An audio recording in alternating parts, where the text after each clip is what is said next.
At talabas muna tayo ng ating impilan. Papasukin natin ang report na manggagaling sa mababang kapulungan ng Kongreso. Sino muna una?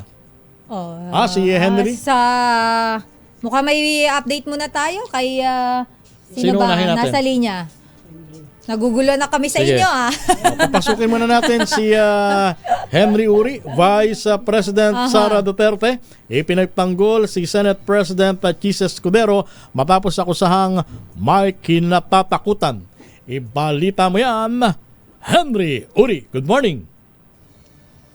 Romel, Elaine, maring pinagtanggol ni Vice President Sara Duterte si Senate President Chis Escudero sa isang ambos interview sa The Hague bago lumipad pabalik ng Pilipinas ang pangalawang Pangulo.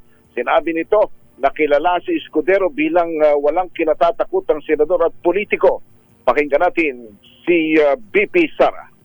Yes, we do not remember him I do not know him na natatakot na klase na politiko. So, hindi ko lang alam saan nanggagaling yung sinasabi na takot si Senator Chis Escudero.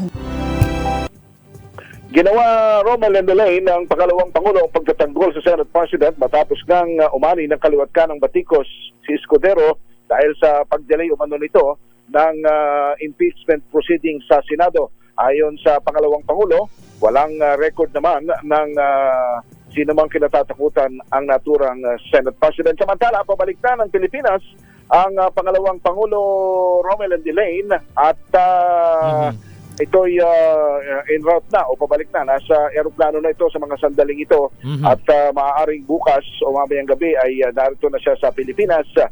Ang pangalawang Pangulo ay nagbigay din ng update sa mga nakaharap niya kahapon at sinabi Romel and Elaine na okay naman ang kanyang ama na si dating Pangulong Rodrigo Duterte at natutuwa ito sa mga nagaganap na pangyayari sa politika kung saan nanalo ang maraming sinuportahan itong senador, ang kanyang pamilya at tungkol naman sa kanyang kaso ay umaasa pa rin ito sa mabilis na pag-usad at lalong madaling panahon na pagka-absuelto niya dito sa kanyang kinakaharap na legal na usapin sa International Criminal Court. So sino ang maiwan dyan sa The Hague kung pabalik na ng Pilipinas si VP Sara Duterte?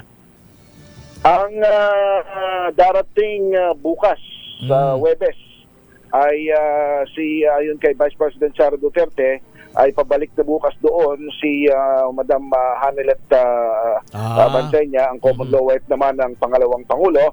At pag-alis naman ni Mrs. Bansenya ay darating naman, papalit naman sa kanya si Congressman Pulong at ang kasama ang kanyang anak bago ulit magkaroon ng palitan kung sino ang mga susunod na darating naman doon para dumalaw at magbantay na rin sa kanilang ama na si dating Pangulong Rodrigo Duterte. Okay.